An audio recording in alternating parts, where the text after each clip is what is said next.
Hello student, last lecture में हम पढ़ रहे थे स्ट्रेट लाइन और स्ट्रेट लाइन के स्लोप के बारे में हमने पढ़ा था। हमने आपको ये बताया था कि किसी भी लाइन का जो स्लोप होता है वो m1 से डिनोट किया जाता है, m से डिनोट किया जाता है और ये स्लोप tan थीटा के इक्वल होता है, जहाँ पर जो थीटा है, थीटा जो है उस लाइन द्वारा x अक्ष के साथ बना एंगल होता है। थोड़ा आगे बढ़ते हैं। यहाँ पर मैंने x एक्सिस और y एक्सिस दो एक्सिस ली हैं और दो लाइन ले ली हमने।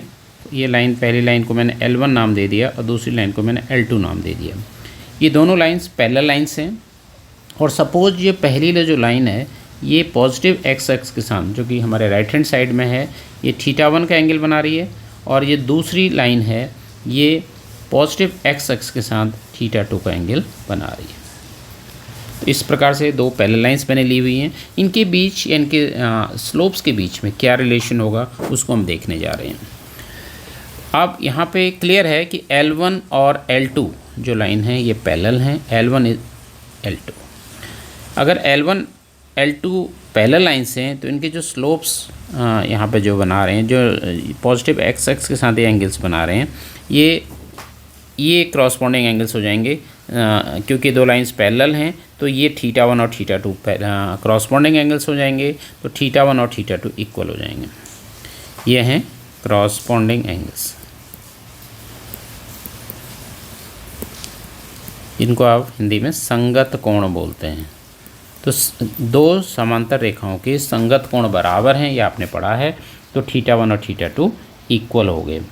अब मैं इसको दोनों ओर अगर tan ले लूँ तो ये आ जाएगा tan θ1 equal to tan θ2, tan θ1 equal to tan θ2।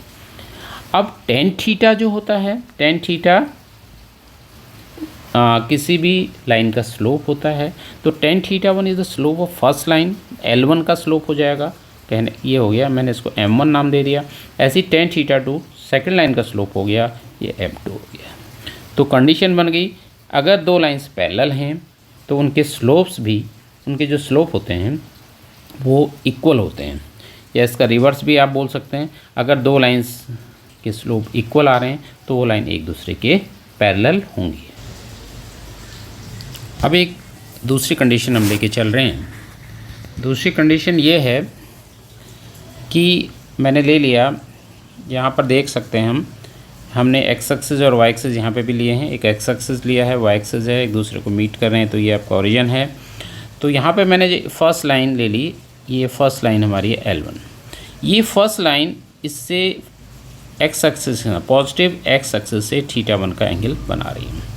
और ये मैंने सेकंड लाइन ली है L2, और ये this second line makes θ2 angle with positive x axis. ये θ2 का एंगल बना रही है पॉजिटिव x अक्ष के साथ। और ये दोनों लाइंस परपेंडिकुलर हैं, ये मैं कंडीशन, इनके लिए परपेंडिकुलर के लिए कंडीशन लेके चल रहा हूँ। तो ये दोनों लाइन एक दूसरे को 90 डिग्री पर कट कर रही हैं, ठीक है। तो अगर ये 90 डिग्री है तो ये वाला जो एंगल है, शीर्षाभिमुख कोण आपने पढ़ा होगा, अगर दो लाइंस कट करती हैं ऐसे तो ये एंगल्स इक्वल होते हैं। तो ये वाला जो एंगल हो गया ये भी 90 डिग्री हो गया। अब एक ट्रायंगल है, ये एक ट्रायंगल है इस ढंग का, इसको अगर मैं नाम दे दूं ABC जो ट्रायंगल है उसमें जो ये θ1 है ये एक एक्सटीरियर एंगल है, बहिष्कोण है। आप कोई भी बहिष्कोण अपने सम्मुख के दो इंटीरियर एंगल्स अंतःकोणों के योग के बराबर होता है। तो θ1, तो प्रॉपर्टी लगा रहे हैं, आपने 9th या 10th में पढ़ी होगी। बहिष्कोण जो होता है इस अंतःकोण को छोड़कर जिसमें वो बहिष्कोण बना हुआ है, उसके अलावा जो दो त्रिभुज के दो अंतःकोण हैं उनके योग के बराबर होता है। तो 90 + θ2 होगा। अब 10 से ऑपरेट कर देता हूँ, तो tan θ1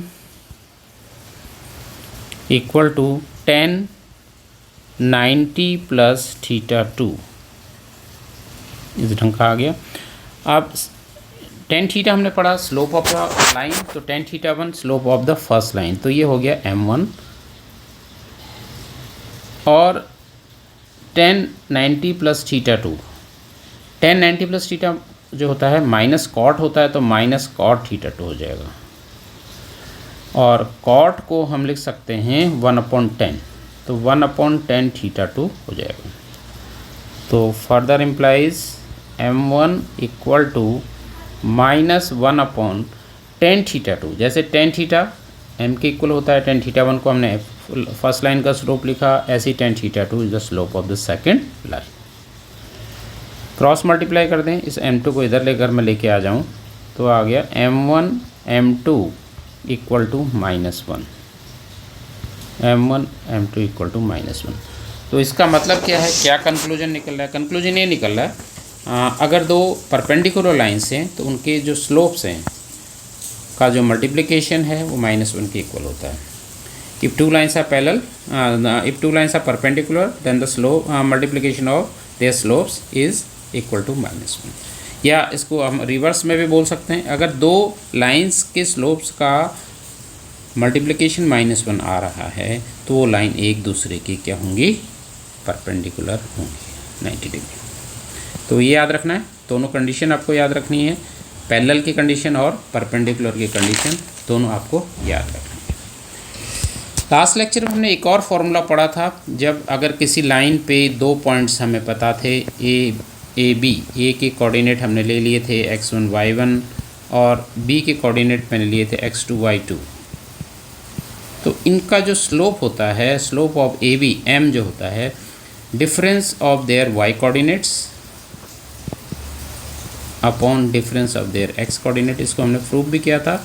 इस फॉर्मूले को आपको ध्यान रखना है, सारे फॉर्मूले आपको ध्यान में रखने हैं, तब इसके क्वेश्चंस हम कर पाएंगे। चलिए क्वेश्चन लेके चलते हैं। क्वेश्चन ये है, find the value of x for which the points x -1। एक पॉइंट है उसमें किसी लाइन में, इसको मैंने a ले लिया x -1, दूसरा पॉइंट है 2 1 और तीसरा पॉइंट है 4 5। ये कोलिनियर हैं, ये कोलिनियर है। कोलिनियर का मतलब समरेख हैं। तो x की वैल्यू आपको पूछी गई है, what is the value of x, x का क्या मान होगा। क्वेश्चन एक बार फिर से समझ लीजिए। If the three given points a b c whose coordinates are x -1 2 1 and 4 5 are collinear, तो find the value of x, ये क्वेश्चन है। तो इसका सॉल्यूशन करते हैं, आसान है। ए बी सी कोलिनियर हैं, तो इस ढंग से आप समझ सकते हैं कि ए बी सी एक ही लाइन पे हैं, कोलिनियर है। तो कोलिनियर है तो इनके स्लोप इक्वल है, दोनों एक्स एक्सिस हाँ एक एंगल बनाएंगे। तो since A B and C are collinear, therefore तो उनका स्लोप इक्वल हो जाएगा स्लोप ऑफ ए बी का स्लोप बी सी के स्लोप के इक्वल हो जाएगा, equal to slope of B सी।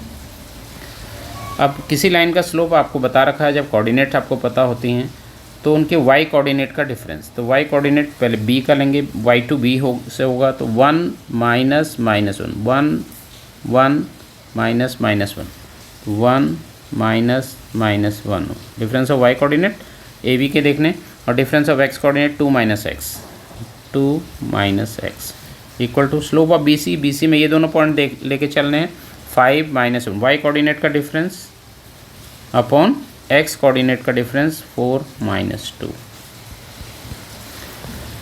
तो इसको सिंप्लीफाई कर लेते हैं, तो ये 1 + 1 आ जाएगा, 1 + 1 अपॉन 2 - x, 5 - 1 4 हो गया, और 4 में से 2 सब्ट्रैक्ट करेंगे 2 से ये 2 टाइम्स कट गया, 1 + 1 भी आपका 2 हो गया, और 2 के साथ ये 2 - x को आप क्रॉस में लेंगे, राइट हैंड साइड में लेंगे 2 - x।